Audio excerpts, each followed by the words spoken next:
Ratu Nurjana, NIM 140141913 dari Raunul C. Pada kesempatan kali ini saya akan menjelaskan mengenai teknik pengembangan paragraf. Teknik pengembangan paragraf yang pertama yaitu pengembangan alamiah atau kronologi. Pengembangan ini disusun menurut susunan waktu.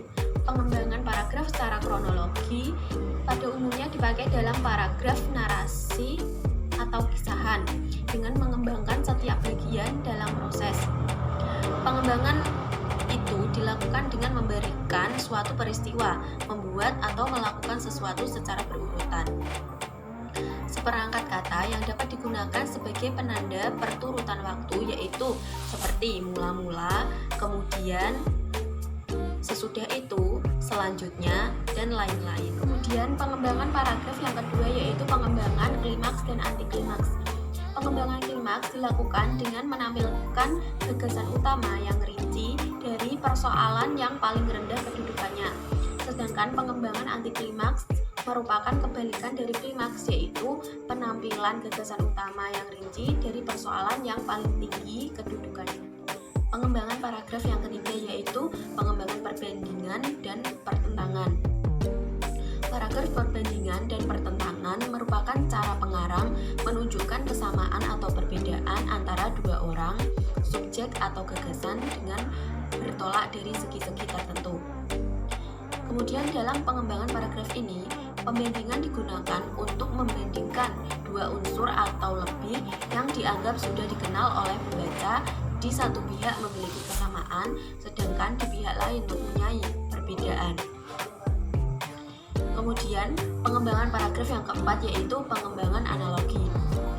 Pengembangan analogi itu biasanya digunakan untuk membandingkan sesuatu yang sudah terkenal secara umum dengan yang tidak dikenal umum, dengan tujuan adalah untuk menjelaskan informasi yang kurang dikenal atau masih terbilang asing. Selanjutnya yaitu pengembangan paragraf yang kelima, yaitu ada pengembangan contoh-contoh. Pengembangan paragraf dengan contoh kalimat digunakan untuk memberikan penjelasan kepada pembaca karena gagasan utama kalimat topik masih dianggap terlalu umum sifatnya dan sulit dipahami. Agar pembaca menjadi jelas diperlukan ilustrasi-ilustrasi konkret yang kemudian dikembangkan menjadi contoh-contoh. Kemudian pengembangan paragraf yang keenam yaitu pengembangan sebab akibat. Dalam pengembangan sebab akibat, hubungan kalimat dalam sebuah paragraf dapat berupa hubungan sebab akibat dan akibat sebab.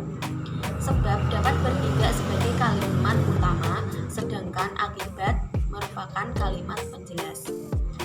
Selanjutnya, pengembangan paragraf yang ketujuh yaitu pengembangan definisi luas. Pengembangan paragraf ini digunakan apabila seorang penulis bermaksud menjelaskan suatu istilah yang mengandung suatu konsep dengan tujuan agar pembaca memperoleh pengertian yang jelas mengenai hal tersebut. Definisi itu merupakan persyaratan yang tepat mengenai arti suatu kata atau konsep. Dalam pola ini, pikiran utama yang mengawali paragraf kemudian dikembangkan dengan memberi definisi dari istilah inti dalam pikiran utama. Kemudian pengembangan paragraf yang ke-8 yaitu ada pengembangan klasifikasi.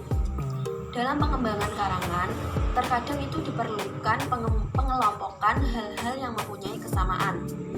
Pengelompokan ini bekerja ke dua arah yang berlawanan, yaitu yang pertama, mempersatukan satuan-satuan ke dalam satu kelompok. Kemudian yang kedua yaitu memisahkan satuan-satuan tadi dari kelompok yang lain. Nah, kemudian yang terakhir yaitu ada pengembangan umum khusus umum.